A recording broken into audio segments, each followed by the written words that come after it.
This story begins on a rainy night on a battlefield. On top of the mountain of corpses was Qin Feng, who despite being under the effect of accelerated aging 100 times, had still managed to clear the ruins of the ancient god. A woman holding a dagger praised Qin Feng for being impressive and decided to take the divine artifact called Eye of Judgment. Qin Feng, injured and on the brink of death, asked his sister Qin Xiaoyu why she was betraying him. Coldly, Qin Xiaoyu made it clear that Qin Feng was nothing more than an adopted child whom her parents took in.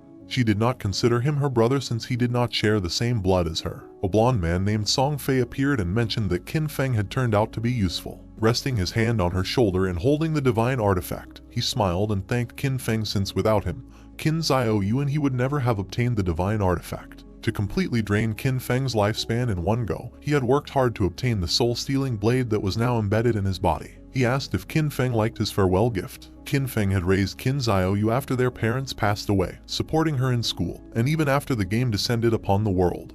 He risked his life countless times for her. But now seeing that she had betrayed him, he realized that he had judged her wrongly. Qin Xiaoyu made it clear that after their parents died, Qin Feng kept meddling in her life, giving her orders and controlling her. Before, when Song Fei and she needed his protection, he was still somewhat useful. But now that they had the divine artifact, the only value he had for them was gone. Song Fei lunged at Qin Feng to end his life, promising that he would take good care of Qin Xiaoyu. As death was approaching, Qin Feng promised not to let them get away with it. Just before he could finish the sentence, Song Fei took his life. In 2025, the God-forsaken game descended where the only currency was lifespan. Dying caused a loss of lifespan, while killing monsters granted lifespan. Players could spend lifespan to bring their in-game abilities into the real world. The strong could crush tanks with their own hands, cut airplanes with a sword, and even withstand nuclear explosions with their own bodies. From that moment on, the world changed drastically, and chaos spread. He fought to survive with his sister, enduring countless hardships, barely managing to enter the top 100 of global powerhouses. After overcoming endless dangers and narrowly escaping death countless times, he finally managed to conquer the ruins of the ancient god and obtain the divine artifact called Eye of Judgment. At last, he had the qualifications to reach the top, but who would have thought that the price of his success would be betrayal by his only family? All his efforts in life were nothing more than an interference, and all his struggles only paved the way for another's success. If he could live again, he swore to fight only for himself. But then something happened, and Qin Feng opened his eyes. Surprisingly, he was in his room. He quickly sat up and realized that this was the real world. He was confused since he remembered having died, but once he turned on his phone he saw that it was the year 2025. When looking out the window, he saw the beautiful city, realizing that he had been reborn 9 years ago, the day the God-forsaken game descended to Earth. The next day, his sister, Qin Xiaoyu, kicked open the door and upon seeing that Qin Feng was at home drinking coffee, she got angry and asked why he wasn't answering her calls. She kicked the trash can. Qin Feng remembered that on the day the Forsaken game descended, he and Qin Xiaoyu had a big fight over Song Fei. On the wall were the posters of Song Fei. Before the game descended, Song Fei was a somewhat famous underground idol, and Qin Xiaoyu was his obsessed fan. Song Fei seemed glamorous on the surface, but in reality, he was a complete scoundrel who had deceived many of his fans to take their money and take advantage of their bodies. And to prevent Qin Xiaoyu from being scammed, Qin Feng always forbade her from associating with that guy. But in the end, our boy was accused of controlling her life. Pointing at Qin Feng with her finger, Xiaoyu asked if he was deaf, saying that it was his fault that Song Fei had lost first place this month, threatening him that if Qin Feng did not give her money to help Song Fei rise in rank, she would get angry. Just then, with a cold expression, Qin Feng gave her a strong slap on the face, making her fall to the ground. Her cheeks swelled, and blood began to flow from her nose, and her eyes filled with tears. She could not believe that Qin Feng had hit her. With a piercing gaze, Qin Feng made it clear that he neither had the desire nor the time to argue with her, warning that if she kept barking, he was going to break her mouth. He threw the credit card over her head and said that this was the money their parents had left behind. And no matter how difficult the situation had been all these years, he had never touched a single cent. For the sake of their parents, he decided not to lower himself to her level, but he made one thing clear: from today on, he did not have a sister like her. Xiaoyu began to cry and could not help but get angry. In his past life, to protect Xiaoyu, Qin Feng lost too many opportunities, too many secret treasures and dungeons that required risky exploration, which he gave up. He took out some sleeping pills and using water, swallowed them. He was curious, and without this burden, he was going to go far. This time he decided to use his understanding of the game from his past life to get ahead of everyone. And from now on, Qin Xiaoyu was on her own. And as for Song Fei, our boy decided to take his head personally. Qin Feng fell asleep and appeared in the choice hall. He had missed this place since the first time he came here. He was so nervous that it took him several hours to complete his career choice and leave. But this time, he had to be faster. In his past life, he chose the warrior to protect Kin Xiaoyu. The warrior class was not weak, but it was no longer the right choice. Now, without the burden of Kin Xiaoyu, he was going to be able to clear solo much faster. Mobility and reaction were the most important things, so without hesitating for a second, Qin Feng chose the assassin class. But then something unexpected happened, and the system reported that the divine artifact Eye of Judgment had been successfully bound. The Eye of Judgment was activated. It had a passive authority. Upon entering the Forsaken game, Qin Feng was going to automatically obtain the highest ranking profession and talent. Our boy was in shock upon seeing that the Eye of Judgment had linked to him after his rebirth, realizing how it worked. As long as the artifact recognized its owner, and even if it was stolen, it would be useless, believing that perhaps this was the reason why he had been reborn. Just then, shadow began to enter his body, then his body started to change and his hair turned white, becoming a shadow. Qin Feng's appearance had changed. Shadow was the highest level hidden profession for assassins. It was completely different from the warrior profession he chose in his past life. Just obtaining this profession had already given him enormous power. Qin Feng's eyes widened in surprise when he remembered that each profession had a very small chance of unlocking its hidden higher tier profession, and the authority of judgment actually made this probability a certainty. The system activated, informing that the authority of judgment was the most genuine and ancient primordial authority in the universe. Its power surpassed rules and order. Temporarily, Qin Feng could not activate this authority actively since he did not possess divinity, but its passive effect was active. This revelation left our boy in shock. In his past life, it was not until the 7th year after the God-forsaken game descended that a powerful player managed to leave God's abandoned realm and reach the realm of order. Only then did humanity learn about the existence of the power of order. But in fact, even years later, no one obtained the power of order. Qin Feng never expected to achieve this. Now at the beginning of his journey, he had already obtained the primordial authority that surpassed order and rules. As long as he could leave God's abandoned realm and reach the realm of order to obtain divinity, he could activate this authority. Now having another goal in this life. Now that the profession selection had been completed, the system asked him to enter his game alias. Qin Feng hesitated for a moment but then chose Shadow since his profession had been born from the shadow. Qin Feng was teleported to the god's abandoned realm. This was a ruined land, full of countless monsters. He had to be careful since the monsters were ready to tear him apart and steal his lifespan.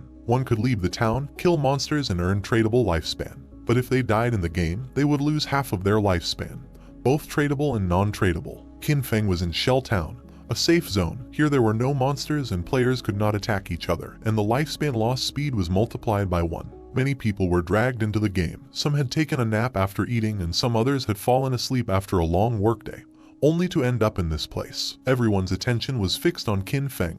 No one knew what profession he had, nor why it looked so different from theirs. Seeing the dagger, some realized that he was an assassin. Soon, powerful figures from various countries were going to appear one after another, reconfiguring the order of this world. If Qin Feng wanted to get ahead of them, then he couldn't wait since practice waits for no one. Just then, 3 men and an archer were teleported back to the town. You see, if during the monster hunt players died, they would return to the town. The players were furious and panicked since the wild monsters were too strong.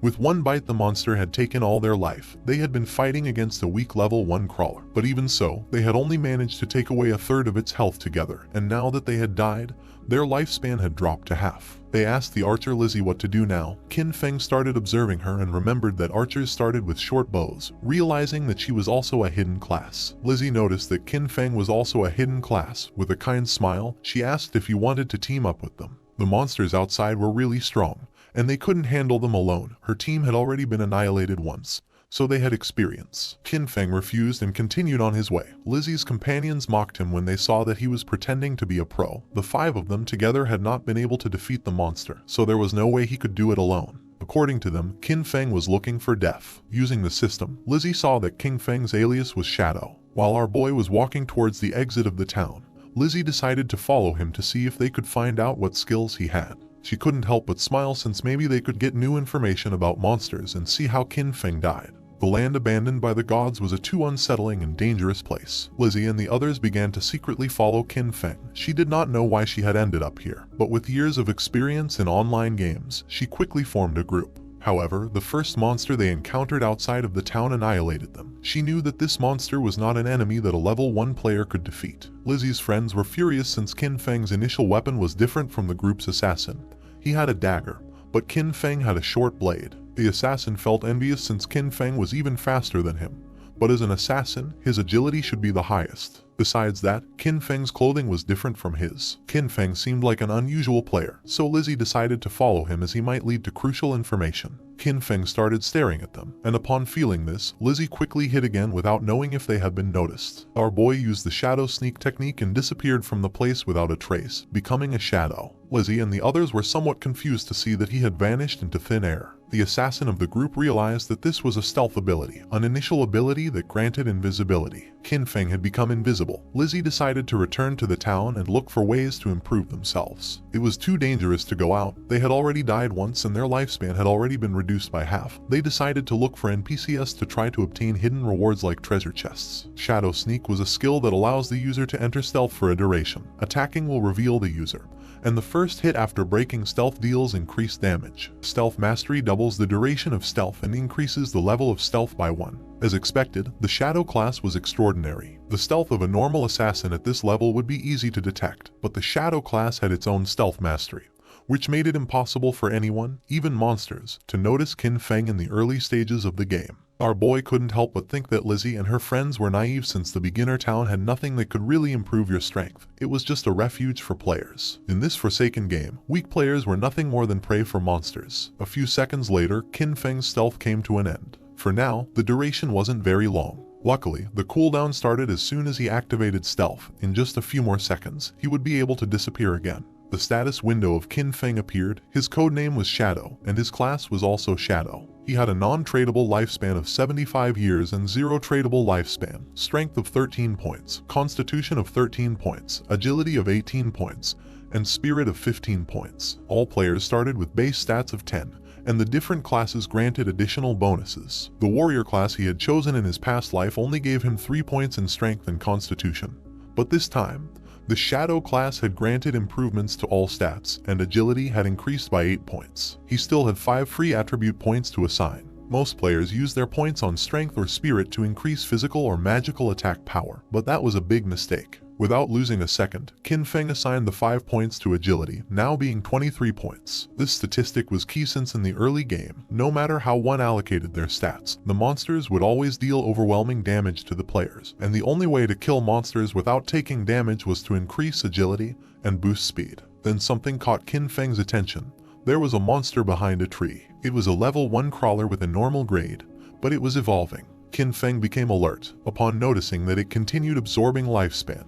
He quickly realized that this monster had been the one who had annihilated that group of 4 players. The crawler felt the presence of Qin Feng. It was somewhat injured because it had lost part of its HP. The monster attacked, but Qin Feng dodged it with a jump. When monsters killed players, they could obtain their lifespan, and if they absorbed enough, they could evolve. Qin Feng activated Shadow Sneak and unsheathed his short blade, and just before the crawler could get close, he disappeared into the air. While the crawler was trying to see where he had gone, Qin Feng appeared above and using Stealth Break Strike, landed on top of the monster and forcefully stabbed his short blade into its head, causing 174 damage, killing the monster and gaining 10 experience points. He did not expect to be able to kill the crawler in a single blow, but then he remembered that attacking the nape of a crawler triggered a critical hit. Just then, a system window appeared informing that the skill Backstab allowed doubling the damage if the attack came from outside the enemy's vision. This explained why the crawler had died in one hit. The skill Backstab had stacked with multiple abilities, creating a terrible damage multiplier. Qin Feng stared at the corpse in silence. He remembered when he played as a warrior. Even a critical hit barely did 40 damage, and he had to fight for centuries just to kill a crawler,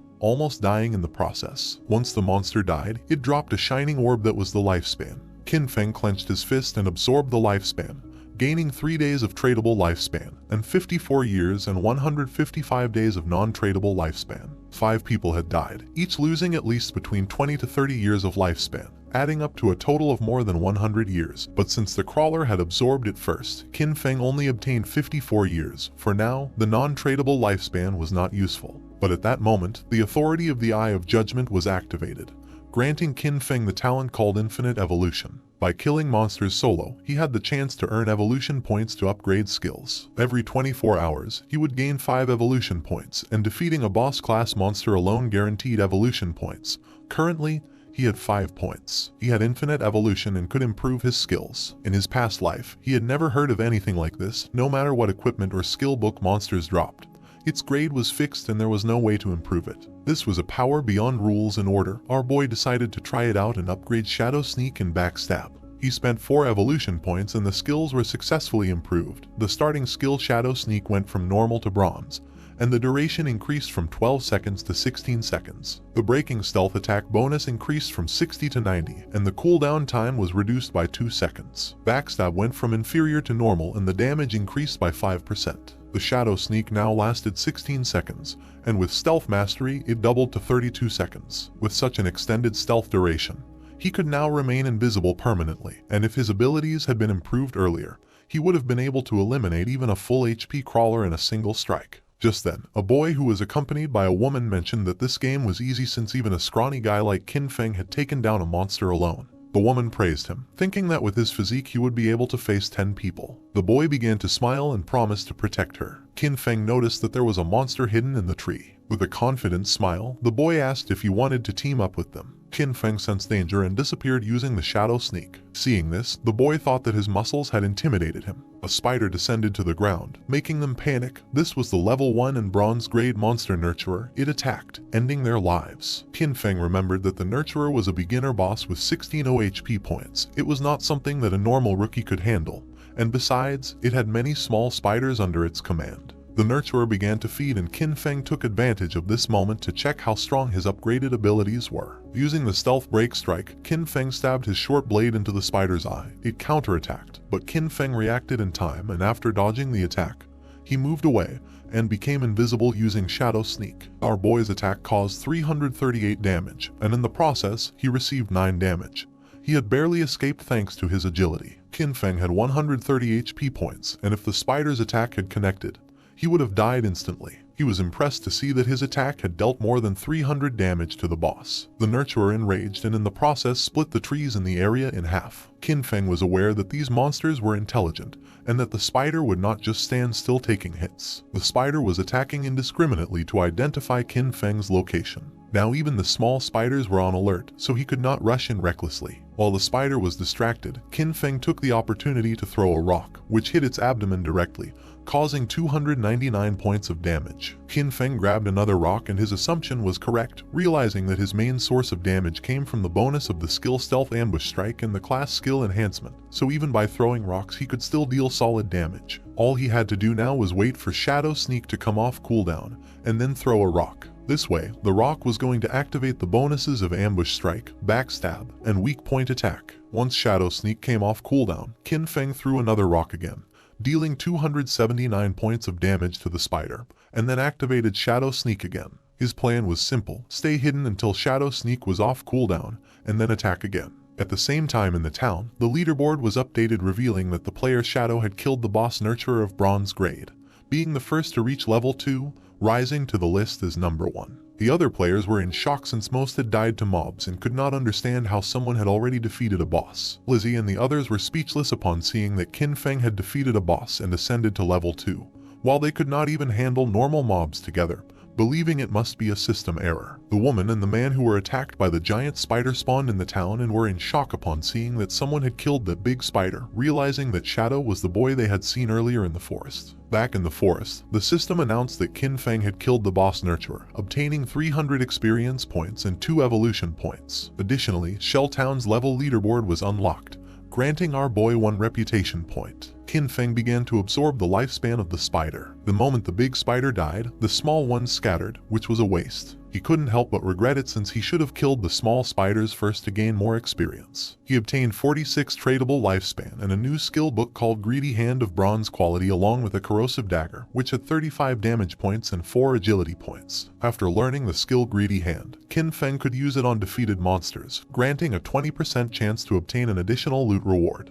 Qin Feng was somewhat surprised as he did not expect a bronze boss to drop this god-tier assassin skill. This skill significantly increased loot acquisition. In the late game, defeating powerful bosses would have a 20% chance of producing extra loot. According to what Qin Feng remembered from his past life, there was a guy in the Godslayer guild who had average combat strength. But just because he had this skill, he became one of the most sought-after players. He even had a personal bodyguard who escorted him everywhere. Qin Feng's eyes widened in surprise, realizing that although the activation rate was only 20%, if he combined it with his unlimited evolution talent, he would be able to infinitely increase both the drop rate and the amount of loot. The next day, the students were on their way to school. Xiaoyu's friend asked if she was not going to call Qin Feng and apologize, reminding her that yesterday they had skipped the exam to secretly go and support Song Ye. She was sure that Qin Feng must be angry with her. Xiaoyu refused since she had done nothing wrong, and because of him, they had almost missed the entrance time. According to her, Qin Feng was the one who should apologize. Her friend tried to convince her since Qin Feng treated her very well and also asked what had happened to her face. Xiaoyu stood firm in her decision since all Qin Feng did was meddle in her affairs, and she made up an excuse, saying that she had tripped and hurt her face. Upon entering the school, they saw many students gathered in front of a classroom. The friend became curious and, making her way through the crowd, entered the classroom where she saw that Zhang Wei's body was becoming semi-transparent. One of Zhang Wei's friends explained that he wasn't very sure, but just now, Wei had said he was going to take a nap, and when they turned around, he was already like this. This was not an isolated case, it was all over the internet. People from all over the world were experiencing the same phenomenon, and some experts said that if one fell asleep,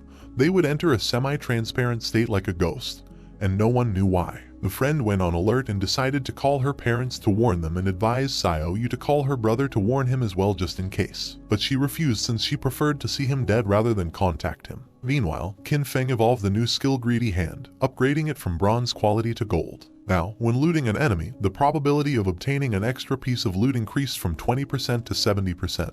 And thanks to this, our boy learned Greedy Hand and obtained 2 points. Qin Feng clenched his fist and activated the skill, obtaining 2 evolution points and 46 days of tradable lifespan. He was more than satisfied to have obtained 2 evolution points and knew that to upgrade Greedy Hand to level 3 he needed 3 points, and that soon he would have a 100% chance of obtaining extra loot. He knew that the governments of the world must have realized the situation by now, and more people were going to flood into the game, so he had to accelerate his progress and equip what he could use. Qin Feng equipped the corrosive dagger of bronze quality, gaining 35 attack points and 4 agility points. He activated the shadow stealth to avoid drawing attention from the monsters, knowing that it wouldn't be long before people realized that the skills and equipment from this game could be extracted into the real world.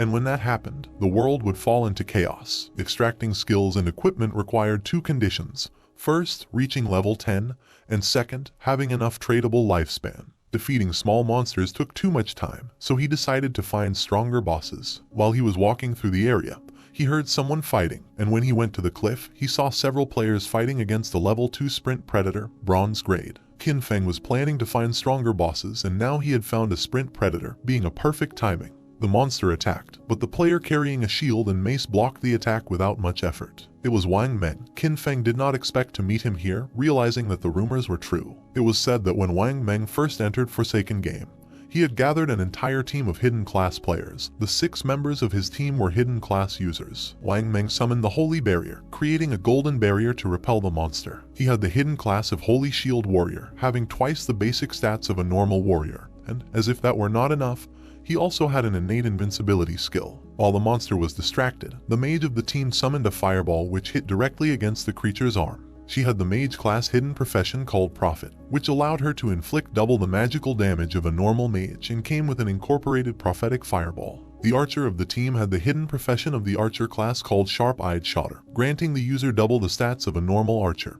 and came with an incorporated rapid shot skill. The priest had the Oracle Priest class, having twice the healing power of a normal priest and a group healing ability. The archer and the mage attacked together, but the monster evaded the attacks without much effort and attacked Wang Meng, forcing him to retreat. The archer panicked upon seeing that the ranged attacks were not hitting, thinking that this boss was too fast. The priest healed Wang Meng, and he decided that the best way to defeat this boss was to keep attacking while the healers took care of healing. Seeing that he planned to wear down the monster's health little by little, Qin Feng thought that Wang Meng was very optimistic, but he knew that he was forgetting the most important thing.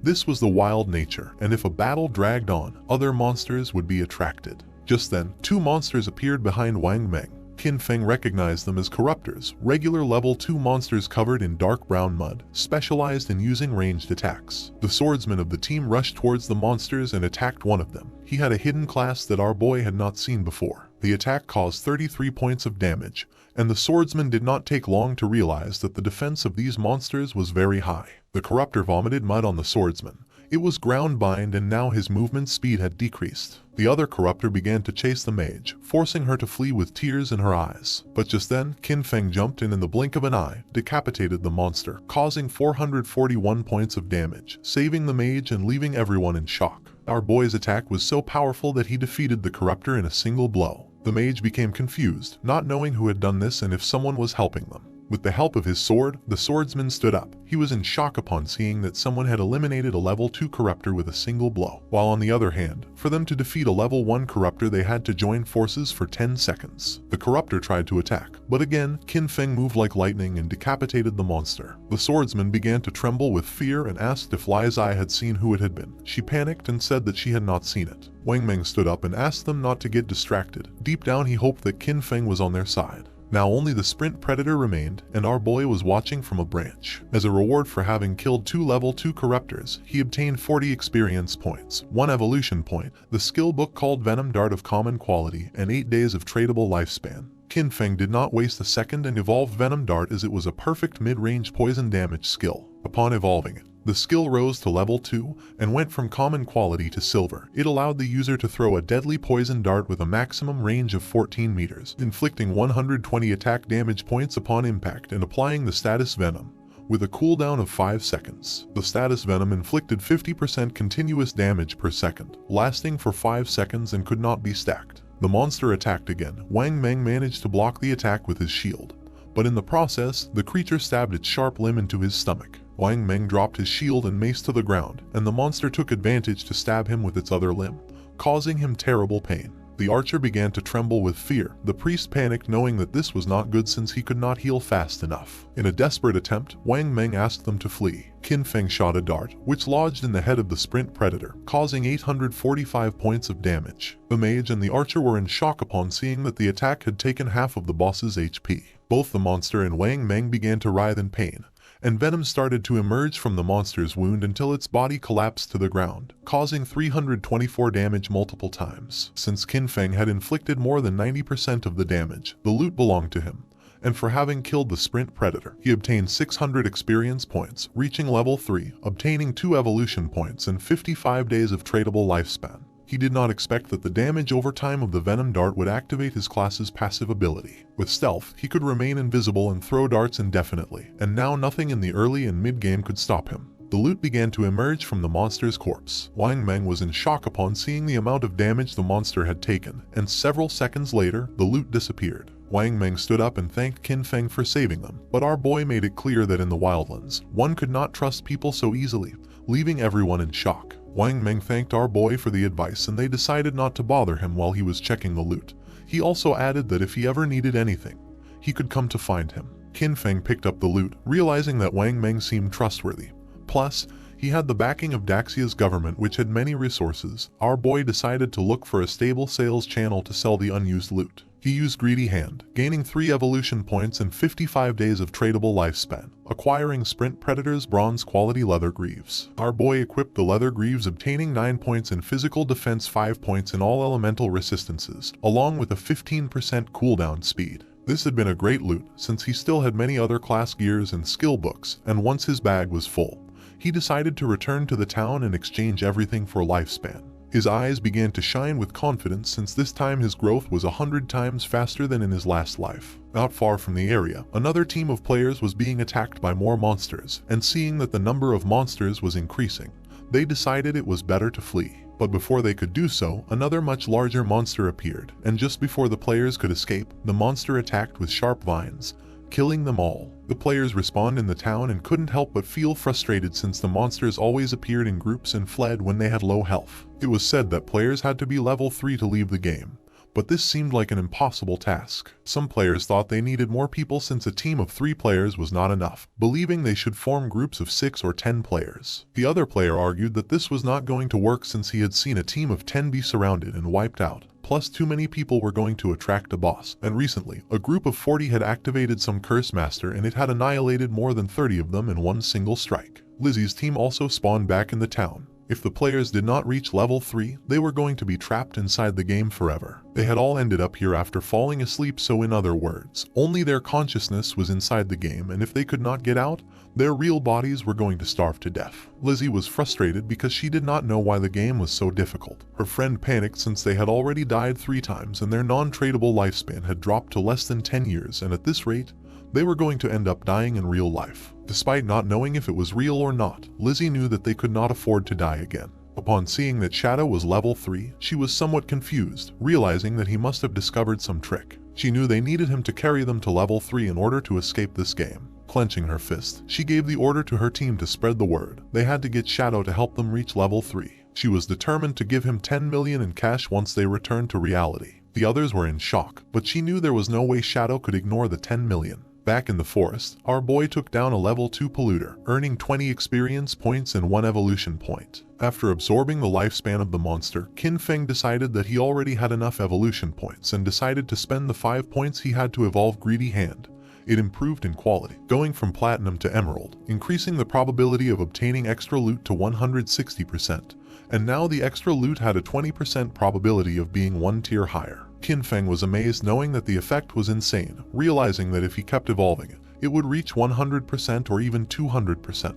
It was raining, and something caught Qin Feng's attention. It was the monster called Curse Master, which was wandering through the forest. This monster was a bronze tier boss and was consuming vital force to advance to a silver tier boss. For Qin Feng, it was normal that this boss had annihilated a team of 40 men. For now, our boy had a full inventory, so even if he killed the monster, he wouldn't be able to pick up the loot, so for now, he decided to mark this place on the map. The boss's evolution took some time, so he thought about emptying his inventory first and coming back later. In the town, the news that someone was offering 10 million for Shadow, the number 1 player on the leaderboard, to help them level up quickly had spread everywhere. People were dying, losing lifespan, so the rich had already started looking for a way to escape, meaning that the commoners were doomed. While people were chatting, Qin Feng appeared in the town, leaving everyone in shock. Using the system, he activated the market stall option, making the system announce that he was selling equipment and skills, with the stall available for only 10 minutes. The players were in shock upon seeing that he was wearing 2 pieces of bronze tier gear,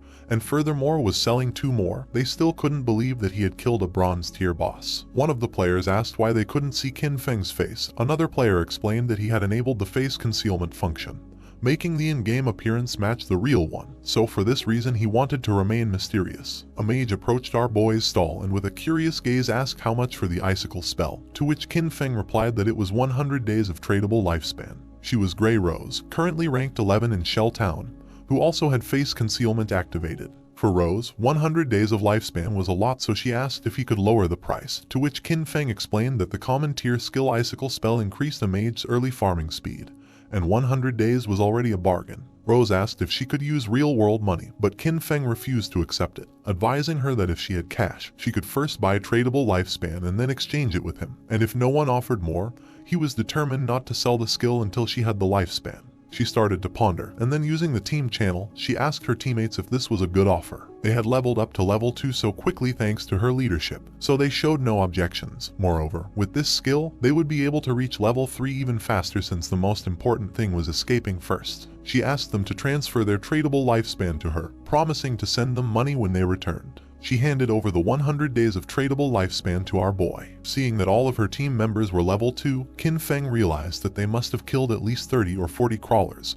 Therefore, their tradable lifespan should be much greater than 100 days. Qin Feng sold the spell, obtaining 100 days of tradable lifespan. Now his tradable lifespan went from 268 days to 368 days. Just then Lizzie appeared and was happy to have found Shadow. With a smile, she gave him an opportunity. In exchange for helping her ascend to level 3, she promised to give him 10 million in money when they returned to the real world. The other players were in shock. She was Jiang Lizzie, and in our boy's past life, she was the leader of a criminal syndicate. Later, her syndicate was annihilated by the country. With a confident smile, she said that her father was the president of Dajiang Industries, and seeing that our boy didn't believe her, she asked him to look her up. According to reports, it was said that she used cash to lure people into selling their lifespan, then kidnapped them for forced labor, and those who had resisted had been murdered in reality. Qin Feng coldly rejected the offer knowing that she was scum. Lizzie admitted that Shadow was strong in this game but revealed that no one knew how the game worked yet, so she advised him to team up with her, and in return, she would make sure he lived in luxury, cars, houses, women, and everything he wanted.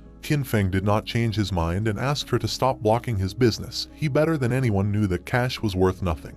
And soon, the only universal currency was going to be the tradable lifespan. Lizzie became arrogant and made it clear that if this were the real world, she would have given him a good lesson. With a murderous look, Qin Feng made it clear that if she said another word, he was going to kill her until her lifespan reached 0. Lizzie and her friends felt the pressure, and without losing a second, they ran away from the place. A few minutes later, our boy sold the last item from his stall, the Gleam Robe of Tier Bronze. Now he had a total of 546 days of tradable lifespan. Now that he had sold everything, he decided it was time to go deal with the Curse Master. He became invisible. No one knew it yet, but the tradable lifespan could extract skills into reality, and soon this forsaken game was going to plunge the real world into chaos. Along with the real world backgrounds that people once took pride in, soon only personal strength would matter. Lizzie and her team moved away from the area. They're out of breath from running, and Lizzie shares that Shadow not only turned her down but also threatened her. She vows to find and kill him once she's in the real world. While she's thinking this, a man named Mao Li Jun, also known as Lao Mao, approaches her. Lao Mao says he's at level 2 and claims he knows some tricks to level up in the game.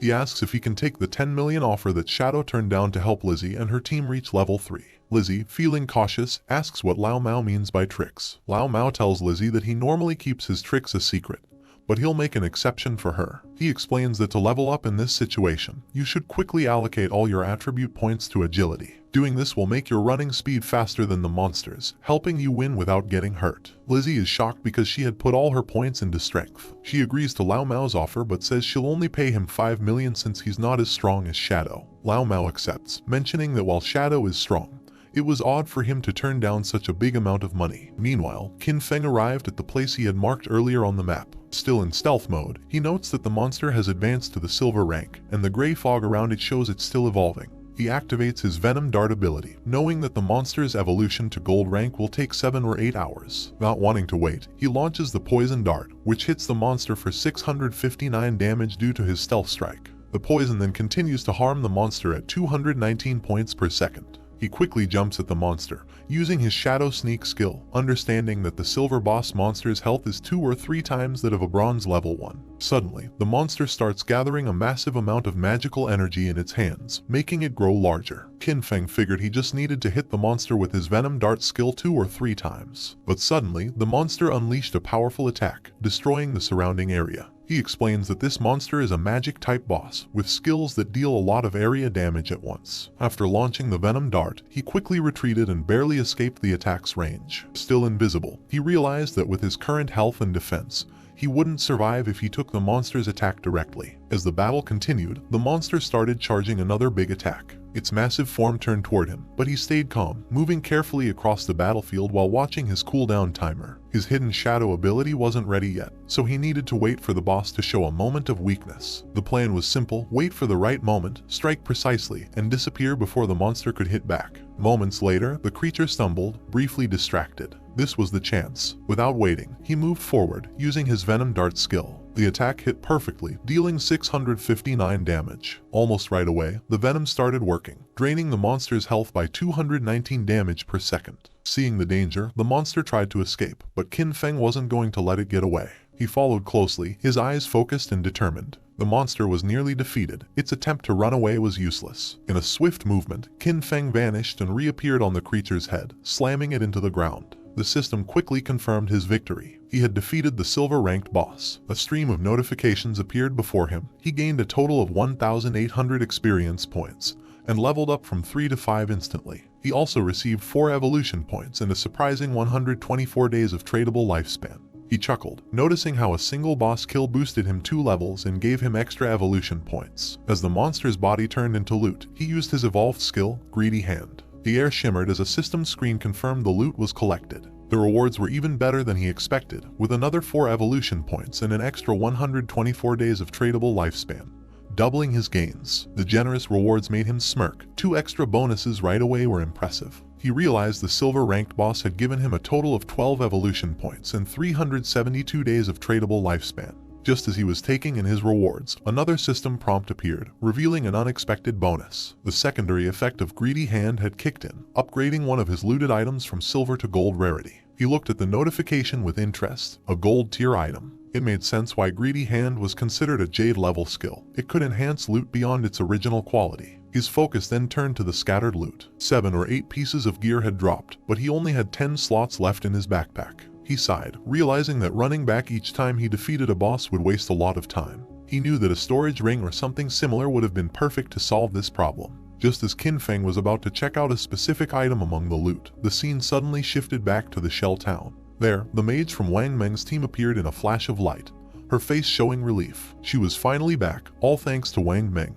As the rest of the team followed, they thanked him, admitting that without his leadership, they wouldn't have reached level 3 and returned safely. But Wang Meng brushed off their praise, saying their progress was due to everyone's hard work. The mage, however, couldn't let go of a lingering regret. She sighed, wishing she had managed to add Qin Feng as a friend in the forest. She thought maybe it was because she had been covered in mud at the time. Her teammate reassured her with a playful grin, saying that with her new outfit, she looked great, and surely the mysterious player wouldn't reject her again. As they chatted, a system announcement echoed through the town. The leaderboard had been updated, Shadow had reached level 5. The news shocked the players in town. Someone couldn't believe how Shadow had jumped from level 3 to 5 so quickly. The only explanation was that he must have defeated a powerful boss monster. Another player mentioned that just 10 minutes ago, he saw Shadow casually selling gear in the town square. And now this. Another guy said that his sister had just turned 18, and if Shadow liked her, it would be a big win for their family since having Shadow's help with leveling up would be a game changer. His friends quickly dismissed the idea, reminding him that Shadow wasn't interested in 10 million cash,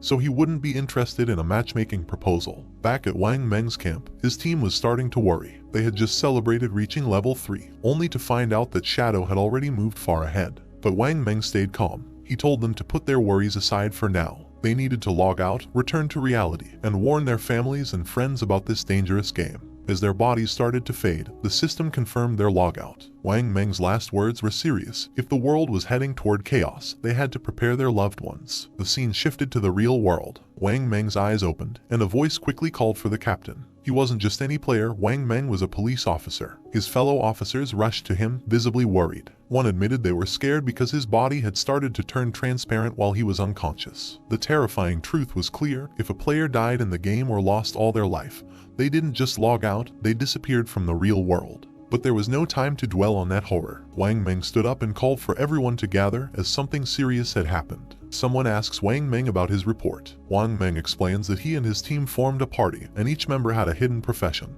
which was a big advantage in the game. Yet, they were almost wiped out by a single monster. They were only saved at the last moment by an unknown player, Shadow. Wang Meng confirms that his report is accurate. He then describes Shadow's incredible progress. When Shadow helped them, he was at level 3. But by the time Wang Meng and his team reached that level, Shadow had already moved up to level 5, a huge jump of 2 levels. This news worries the higher-ranking officers. One of them asks the obvious question: does this mean Shadow is now the strongest player in the world? How did he level up so quickly? The speculation starts, and Wang Meng suggests that maybe Shadow defeated a high-level boss monster or did something equally impressive. Another officer, curious about the details, notices an inconsistency. According to Wang Meng, Shadow was already at level 3 when he saved them. If that was true, why didn't he log out like the rest of them? Could it be that Shadow had no close family or friends waiting for him in the real world? A female officer comes up with a daring idea. She thinks Shadow might be a transmigrator, someone who shows up suddenly and gets stronger fast, as if destined for power. She says that transmigrators are often orphans, which might explain why Shadow hasn't come back to reality. Her words make the room go silent, and realizing the weight of what she said, she blushes with embarrassment. A senior officer, not impressed, calls her NEU and tells her to stop making jokes during a serious talk. He dismisses her idea, saying she's been reading too many novels. Then, shifting back to the main subject, the officer shares some crucial information. Secret reports from the higher-ups reveal that researchers are studying a worrying pattern.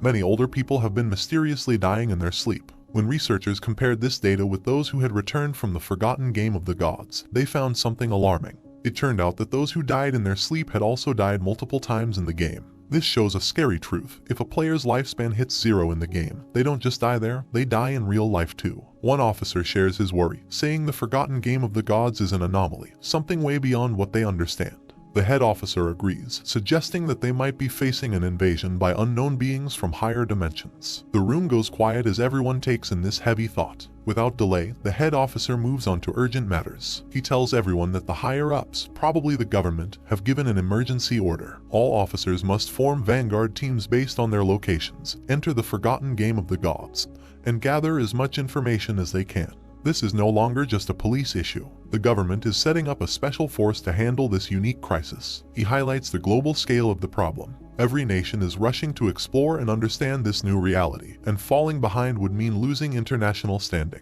For national security, they must gather information at all costs. The head officer then announces his decision. NU will be the captain of Team 1. She accepts the role without hesitation. Wang Meng is appointed as her vice captain, and they are given the power to pick their team members. Wang Meng nods, understanding how important their mission is. The head officer then turns his attention to Shadow, the mysterious player Wang Meng met. Based on Wang Meng's story, Shadow doesn't seem to have bad intentions. Because of this, the head officer orders NU and Wang Meng to try and befriend him. Their goal is to find out who Shadow really is and work with him. He explains why NU is in charge. Her deep knowledge of games and stories makes her the best choice to investigate someone like Shadow, whose abilities and actions seem almost like those in myths. The head officer hopes that NU and Wang Meng can make Shadow an ally, someone who could represent them in the game. If they succeed, they will get access to vital information that could give them a strategic edge. The other police officers are tasked with keeping public order and stopping any mass panic. With that, the meeting ends. As the sun sets and casts a golden glow over the city, the officers get ready for the challenges ahead. The next day, the scene shifts to a high school where the protagonist's younger sister sits at her desk, lost in thought. Around her, students chat excitedly about recent news. A small group nearby talks about a surprising discovery. Changwei, the student whose body had started to vanish, has reached level 3 in the game and logged out safely. One of the girls shares that Changwei revealed something important. If several people from the same district fall asleep at the same time, they will all end up in the same starter village in the game. This news stirs both excitement and worry among the students. Another girl, alarmed, insists that this won't work. She feels she must bring her parents into the game. They have no gaming experience, and she's scared something might happen to them if they enter unprepared. But another student disagrees, saying they shouldn't rush to involve their parents yet. They should focus on getting stronger first, so they can protect their families when needed. Meanwhile, the protagonist's younger sister looks at her phone, deep in thought. A nagging frustration grows inside her. Why hasn't her brother reached out to her yet? With something as big as the forgotten game of the gods happening, she expected at least one message from him. But there's been nothing. He hasn't checked on her or even apologized for hitting her earlier. That was completely unlike him. In the past, whenever they argued or she upset him, he would always find a way to make peace. But today, there was only silence. No apologies, no attempts to make things right. Even their parents had never laid a finger on her, yet he, her brother, had struck her. Still upset, she tries to justify her actions. All she did was skip class to see Songfi's concert. Was that really such a big deal? She pouts, deciding that unless her brother calls and apologizes at least 1,000 times, she will never forgive him. Her annoyance quickly turns into excitement as she starts talking about Songfi. Looking back, she's glad she went to see him yesterday. Once the forgotten game of the gods takes over, she might not have many chances to go to his concerts. A dreamy look appears on her face as she remembers last night, thinking about how close she was to him during the show. She pictures Songfi on stage and can't help but gush over how amazing he was. Then, she realizes something. If everyone enters the game world while sleeping, that means Songfi will too. Her face turns red as she imagines meeting him in the game. Could this be her chance? Is fate finally bringing them together? Her heart beats faster at the thought. As she gets ready to sleep, she suddenly remembers something. Changwei had reached level 3 really fast. That meant he was probably already an expert. If she wanted to do well in the game, she needed some good advice. So, without hesitating, she sends Changwei a message, asking if he has any helpful tips before she enters the game world. Meanwhile, Changwei is with his classmates when he gets her message. He looks at his phone and smiles. He's amazed by the situation. Who would have thought that someone like the protagonist's younger sister would ask him for advice? He sees this as a great opportunity. This was his chance, whatever that meant. Changwei quickly replies, saying she's asked the right person. He shares an important game secret. At the start, she should put all her attribute points into agility. If she doesn't, she won't be fast enough to escape monsters and will keep dying. She asks if this is true even if she chooses a mage class. Changwei assures her it is. Agility is useful for mages too, he explains, because it boosts casting speed, which is key early on. Still unsure, she asks what if she still can't win after improving her agility. Shang Wei confidently tells her not to worry. As long as someone in their village reaches level 5, the village's teleportation formation will activate, connecting all the starter villages. Once that happens, she can just join a random party to help her level up, and he will come find her when the teleportation circle is active. Hearing this, she feels very happy. Lying on her bed, she smiles to herself, thinking how handy people like Shang Wei are. Just like that, she's found someone to help her out. As she starts to fall asleep, another thought pops up. This is great. She'll get into the game before her brother, level up quickly, and become strong. When her brother finally joins, she'll make sure he has a tough time. No help, no support, he'll have to manage on his own. Happy with her plan, she drifts into sleep, excited for the adventure ahead. The scene shifts back to the game where the protagonist stands over the loot from a defeated boss monster. Among the treasures, a glowing orb catches his attention. As he picks it up, a system notification pops up, saying he has obtained the cursed ring, a gold tier item. The system then details its attributes. The ring can be used by anyone and gives a boost of 8 points to all attributes. It also increases dark elemental resistance by 26 points and makes weak point attacks 1.5 times stronger. But you need to be at least level 4 to wear it. Looking at the benefits, the protagonist sees that the total boost is 32 points, similar to leveling up 3 times. Plus, the ring's dark resistance will be helpful against many enemies, and the weak point attack boost is a nice bonus. Knowing this, he sees the cursed ring as a valuable item for his journey. Before he can think more about his new item, another system notification shows up, saying he's learned a new skill called Instant Shadow Slash, a silver tier assassin type ability. The system explains how it works. When used, the skill sends out multiple slashes in one direction, reaching up to 15 meters. It also gives temporary invincibility for 5 seconds, hitting all enemies in a 2.1 meter wide path 3 times. Each hit deals 100 damage and counts as a backstab, but it doesn't hit weak points. The skill has a 12-second cooldown. Seeing how useful this ability is, the protagonist knows it's a strong area attack with the bonus of temporary invisibility. He quickly learns the skill. With some evolution points left, he decides to improve one of his key skills, Greedy Hand. The system takes 8 evolution points and upgrades the skill from Jade rank to Diamond rank. The effects of Greedy Hand get a big boost. The chance of getting extra loot from defeated monsters goes up from 160% to 220%. And the chance of that loot being upgraded by 1 level increases from 20% to 40%.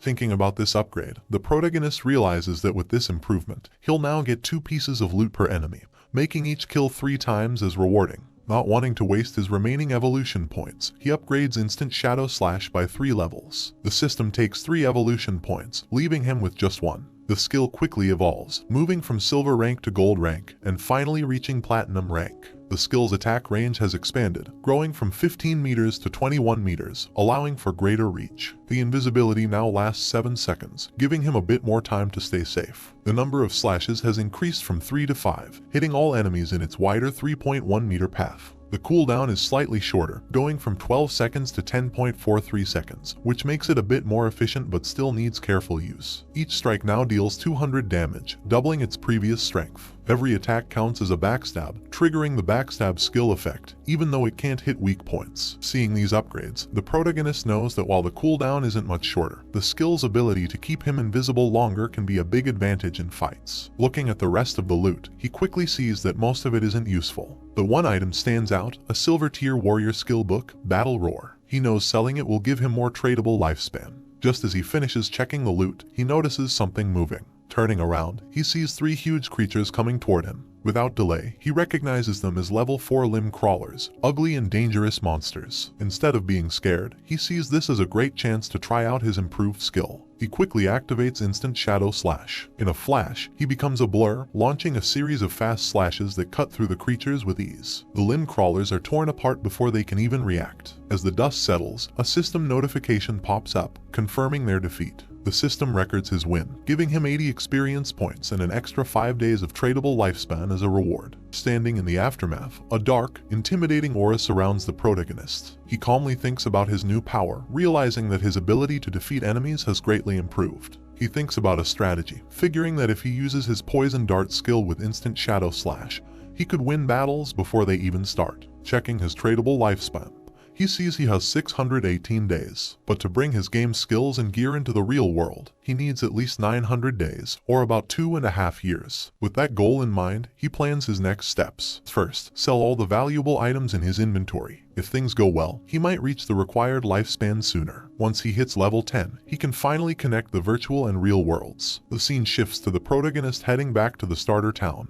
invisible thanks to his latent image skill. Moving quietly, he hears a conversation nearby. A man congratulates a woman on reaching level 3 and reminds her of a promise. Watching them, he sees that it's Lizzie and Lao Mao. Their talk reveals a deal they made before. Lao Mao had agreed to help the Lizzie reach level 3 so she could log out of the game, in return for 5 million in cash. Now that she's reached her goal, Lao Mao is expecting his payment. Lizzie reassures him, asking if he really thinks her father's company, Do Young Industry, can't spare such a small amount. She tells him she'll log out and handle the transaction in the real world. Before leaving, she gives Lao Mao her phone number and tells him to contact her after he logs out. She then makes another offer. She wants to buy all of his tradable lifespan, offering 10,000 in cash for each day's worth. Lao Mao eagerly agrees, excited about the money he'll make. With a smug look, he remarks on how foolish King Fen was for turning down Lizzie's offer, saying they can talk more about the deal when they meet in reality. Unseen by them, King Feng moves silently between them, hidden in plain sight. Lao Mao, unaware of King Feng's presence, dismisses the importance of lifespan in the game. He thinks there's no need to worry since he can gather lifespan just as easily as in-game currency. For him, turning game achievements into real-world money is the best strategy, and he feels clever for figuring this out. The scene shifts to the starter town, where King Feng stands in front of the teleportation gate. As he stretches out his hand, the gate glows with bright blue energy. As the light grows stronger, a system window appears, congratulating him for activating the teleportation formation in Shell Town and awarding him 1 reputation point. The system explains that he can use the teleportation gate once a day for free, but using it more will cost tradable lifespan. However, since no other teleportation gates in the game are active yet, it's not useful right now. King Feng thinks about the teleportation system, knowing it's a two-way setup. Just activating one side doesn't help. Another player in a different starter town needs to reach level 5 and activate their gate for it to work. He remembers that in his past life, Song Fi was in Firefly Town. To stay ahead, he sets up an altar that will alert him as soon as someone activates the Firefly Town gate. He's not just waiting, he's getting ready. The moment that gate is active, he'll be prepared to face Song Fi. As he moves deeper into the city, his thoughts are on his main goal. While teleporting between towns is important to most players, he knows the real challenge is still ahead. His true aim is to reach level 10 and enter the God's Abandoned Realm, where he can finally activate his authority. Only then will the real challenge of the God-forsaken game begin. A bit later, he sets up his shop, and a system notification appears, letting all nearby players know that he's selling equipment and skills, but only for 10 seconds. It's a first-come, first-served chance. The reaction is immediate. Players get excited, rushing toward him and calling him an expert. Some say they've been waiting for this moment, saving up tradable lifespan just for this. One player proudly mentions he has saved up 150 days worth, while another remembers that the last time King Feng set up shop, he sold an icicle spell, which helped Gray, the buyer, climb to second place in the rankings. Another player, thrilled, discovers a silver tier skill book called Battle Roar, a warrior-only ability, and decides to buy it without a second thought. A system notification pops up, confirming the Battle Roar skill book has been sold for a huge 300 days worth of tradable lifespan. The players around are stunned. One questions if a single skill book is really worth that much. Another player dismisses him, explaining that Battle Roar greatly increases a warrior's ability to farm monsters. With this skill, the 300 days of tradable lifespan can be earned back in less than 2 days, making it a very smart buy.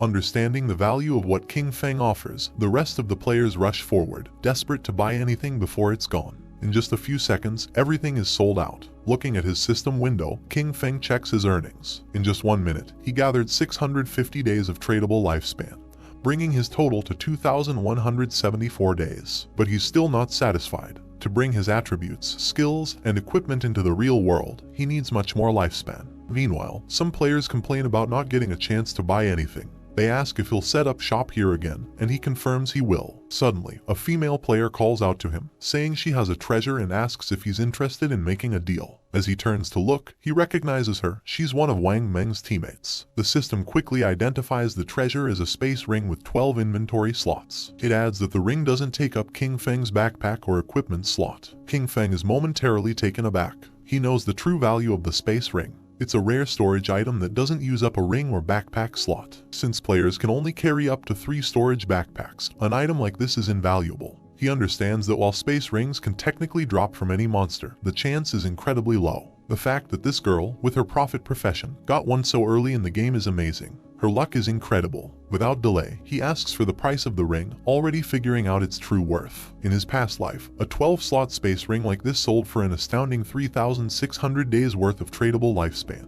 But instead of asking for lifespan, the girl surprises him with her offer. She doesn't want his lifespan at all. Instead, she asks him to add her as a friend and team up with her to defeat a boss monster. King Feng agrees right away, and a system notification pops up, confirming that player Big Plum has accepted his friend request. As they leave Shell Town, King Feng asks Plum about the boss monster she needs help with. Plum explains it's a gold-tier boss, but she didn't catch its name because it was too far away. She says it's located on a worn-out boat in the swamp. King Feng is surprised. Could it be the Golden Ghost ship? He knows this ship is a rare special boss that can show up at any level. Its appearance rate is very low, but when it appeared in the past, it caused big guilds to fight fiercely over the strong gear it dropped. Just spotting this monster could start a big battle. But from what Plum says, he thinks this version of the Golden Ghost ship is probably around level 5, making it the easiest to beat. Still, he wonders how Plum found such a rare boss so near the starting town. His mind races as he tries to figure it out. The space ring, her link to Wang Meng's team, a gold-tier boss showing up as if by luck. A thought hits him. Could she be the rumored koi fish from his past life? He recalls whispers from before. People said someone in Wang Meng's team had crazy luck, finding rare bosses, treasure chests, hidden palaces, and ancient temples just by wandering. He used to think it was just a cover-up to hide their real info. But now, looking at Plum, he realizes the rumors were true, and she's right in front of him. Deep in thought, he stares at her, trying to understand what it all means. Plum notices his gaze, blushes, and asks why he's looking at her like that. Snapping back, King Feng tells her it's nothing and focuses back on their journey. As they step past the main gate of the starting town, they don't notice a figure lurking nearby. A bald player hides behind a tree, watching their every move. The scene shifts to a group of tough-looking players, where a long-haired man stands in front of a bunch of bald players, speaking with authority. He talks about his past victories, like leading his team to conquer the overlord of Sand City. With confidence, he tells the bald players that if they follow him, he will make sure they succeed in the game. Before he can say more, the bald player who is watching King Feng runs back and reports that the target has left town with a girl. The boss smirks. He laughs at the news, thinking King Feng is just another young guy, easily distracted by a pretty face. Without delay, he gathers his group and orders them to move out. It's time to make their move. Meanwhile, outside the town, as they continue their journey, King Feng talks about his conditions for helping Plum's party. He says that if the boss drops equipment or skill books Plum can use, they will go to her, but the rest will be his. Plum thinks about this for a moment and then asks what the other party members, like Wang Meng, will get from this deal. King Feng explains that since the party has different roles, there's no promise that gear for an assassin will drop. If that happens, he would have fought for nothing, which wouldn't be fair. Understanding his point, Plum agrees to his terms but has a small request. If any gear drops for her captain or other party members, she asks if he would sell it to her at a discount. King Feng agrees. With the terms set, Plum says they will go to the boss's location once Wang Meng and the rest of her party log back into the game. But after walking for a while, she realizes she doesn't know where they're going. It's only when King Feng finally tells her their destination that she understands. They are going to fight the gold-tier boss monster now. Plum is shocked. The idea seems crazy. King Feng is an assassin, and she is a mage. He might turn invisible, but she can't take a hit from such a strong enemy. Facing a gold-tier boss this early with just the two of them sounds like a death wish. But King Feng stays calm and confident. He doesn't plan for her to fight at all. His plan is to tackle the boss alone while she watches from a safe distance. Even with his confidence, Plum finds it hard to believe. She knows he's strong, but beating a gold-tier boss solo is unheard of. Just as she gets ready to question him more, King Feng suddenly stops, sensing something. Without a word, he uses his latent image skill, and he disappears into thin air. Plum is left there, stunned. She looks around, trying to understand what just happened. Moments ago, he was next to her, and now there's only empty space. Confused, she calls out for him, but there's no answer, just silence. Meanwhile, hidden behind a tree, the group of bald-headed players keeps watching King Feng and Plum from afar. Their leader smirks, sure they have the upper hand. But then one of the players notices something odd. King Feng has vanished. Confused, they look to their boss for what to do. Without a second thought, he dismisses it, thinking King Feng must have tricked Plum and left her alone. Grinning wickedly, he orders his men to move in. planning to capture Plum first and have some fun before anything else. As they rush forward, their boss reminds them of his promise that sticking with him means a good life. Now, he claims, even women are falling into their laps. But just as they get close, a shadowy figure appears right in front of them. The leader stops, his grin fading as he looks into the swirling dark aura before him. Confusion flashes in his eyes. What is this? Before he can react, King Feng uses his instant shadow slash skill, and in a blink, it's over. A cold gleam slices through the air, and the group falls, lifeless. Their bodies drop, torn apart before they even know what's happening. King Feng, as if stepping back into the shadows, disappears without a trace. A system notification pops up, confirming his kills. 5 players down, earning him 12 days of tradable lifespan. He glances at the bodies but doesn't give them much thought. Their loot is worthless, barely worth noting. To him, killing them was like taking down 2 low-level monsters. Without a trace of what just happened, King Feng reappears next to Plum, looking indifferent. Plum, still in the dark about what occurred, immediately asks about his sudden disappearance. King Feng shrugs, saying a few people were following them, so he sent them back to town. Plum seems satisfied at first, but her curiosity kicks in and she starts asking questions. She jokes that she thought he left to relieve himself and muses about how handy his invisibility must be. With it, she jokes he could do his business without being seen. King Feng cuts her off, clearly not amused by the odd turn in the conversation. He tells her to focus and hurry up. They need to get to the gold tier boss monster. At the same time in Shell Town, the ground began to shine. And just then, King Feng's sister spawned as a healer. Her eyes widened in surprise upon seeing a magic staff. She picked up the staff realizing that everything was real, so much so that she could even feel things. The player's attention was fixed on her, realizing that she was another newcomer. She was happy since she had obtained the hidden class sacrifice, thinking that it must be very powerful. She firmly believed that with this class she was going to capture Song Fei's attention. She was worried about knowing where Song Fei was right now and if he knew the secret about the starting points. Her eyes began to shine with rage at the thought of where King Feng might have gone. He was always looking after her all day, but when the critical moment arrived, he couldn't be trusted at all. She decided to stop thinking about it since she now had a hidden class and Jiang Wei had promised to help her level up. From now on, King Feng would have to manage on his own because she was not going to worry about him. Her attention fixed on the leaderboard, leaving her in shock upon seeing that rank 1, Shadow, was level 6. She was furious because Jiang Wei was only level 3, and yet dared to boast about how powerful he was. Realizing that Shadow was the true expert, she thought that if she could stick close to Shadow, she would be able to level up faster than with Jiang Wei. But a question came to her mind: where should she go to find that expert? Not far away, there was a group of players talking. They were worried because they couldn't contact Swaying, the healer of the party. It was Wang Men's team. He knew they didn't have time to wait for him, so he asked if anyone had any ideas. One of them, somewhat concerned, explained that they couldn't kill mobs without a healer. The other player argued that they weren't experts like Shadow, who could farm alone, suggesting finding another healer to party up. While they were trying to find a solution, someone greeted them, and when they turned around, they saw King Feng's sister. For her, this opportunity was perfect. With a smile, she asked if they needed a healer, revealing that she had the hidden class life sacrifice. Meanwhile, in the forest, King Feng and Plum were on top of a cliff with a swamp at the bottom, where they saw the Golden Ghost ship lurking. Using Shadow Sneak, King Feng disappeared into the air, asking Plum to hide and be careful of ambushes while he went to take care of the boss. Plum, somewhat confused, nodded but asked him to be careful. Our boy descended onto the swamp, and a system window appeared informing that due to the influence of Ghost Ship,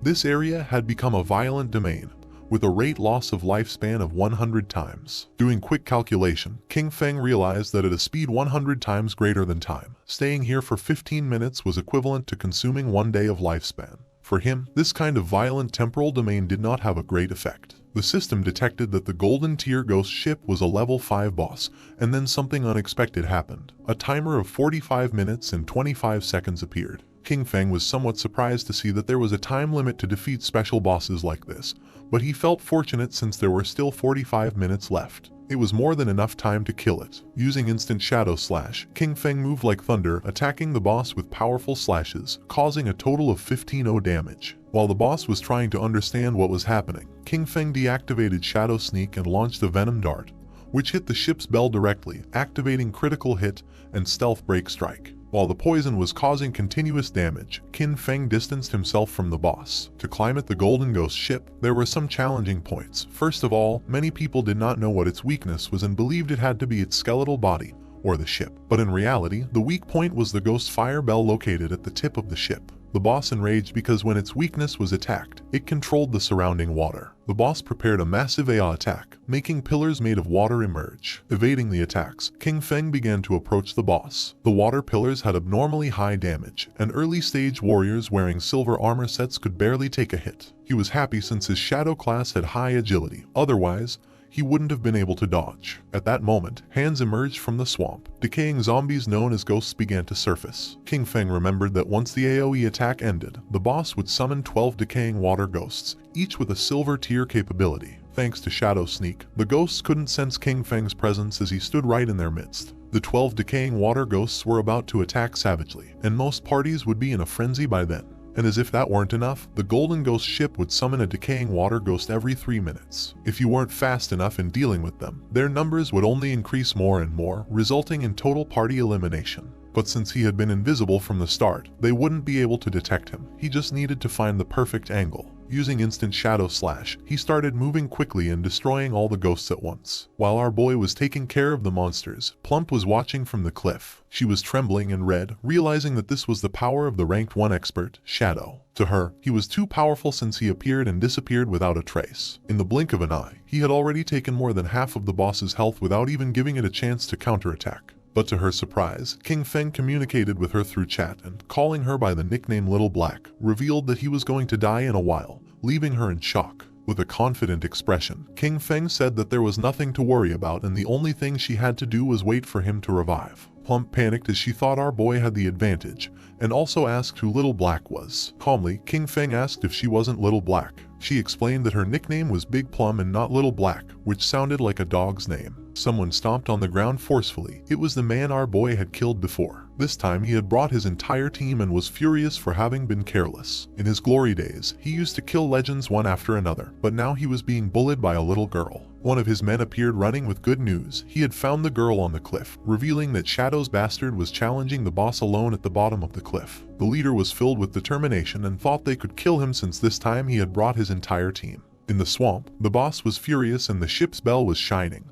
King Feng was in stage 4 and the most difficult to deal with. The boss raised the ore, creating powerful waves. When it was at half health, it launched massive AI Soul Surge. The waves started traveling through the swamp, making Plump's eyes expand in fear. The Soul Surge disabled our boy's invisibility skill, and something started emerging under his feet. In the next second, a powerful giant pillar of water trapped his body, taking away 1059 points of damage. The system confirmed his death. Our boy lost 326 years of non-tradable lifespan and 1087 days of tradable lifespan. The leader, who was on the cliff, was pleased thinking that King Feng had become arrogant after being called an expert several times. To him, our boy was a fool for believing he could challenge a gold boss alone. Seeing King Feng's lifespan lying on the ground, he and his men started running like mad towards it. They didn't know Shadow was so rich, realizing that such a large orb of light must contain at least 100 days of lifespan. They decided to kill the boss now that it had low health, believing that at the same time they could collect our boy's lifespan. But once they took another step, they appeared in the sky. The leader was confused, not knowing what was happening.